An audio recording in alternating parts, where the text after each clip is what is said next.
okay, failed to address na ang pagkamatay ni Tantoco ay hindi po fake news. Ganito magdepensa ang mga sinungaling.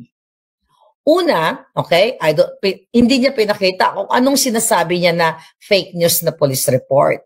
So kung fake news ang police report, hindi ba dapat bilang isang gobyerno, sangay ng gobyerno, napakahalaga, ipakita niya yung police report. Fake yan, pinakita niya sa social media o sa media.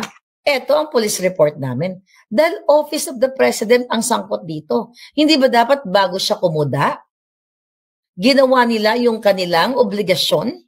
Dahil, meron naman tayong bilateral agreement dito sa Amerika para magpasinungalingan lahat tayo na nagsasalita dito na hindi sangkot si Lisa. Hindi ba dapat bago binuksan ang bungang inang itong babaeng ito na nuknukan ng kasinungalingan ay sinasabi dapat nila na actually ang gobyerno ng Pilipinas ay nakipag-coordinate sa ahensya ng Amerika at hindi totoo yung mga sinasabi ninyo na si Lisa Tanas ay sangkot dito sa pagkamatay ni Tantoco o may kinalaman or, o kung ano man.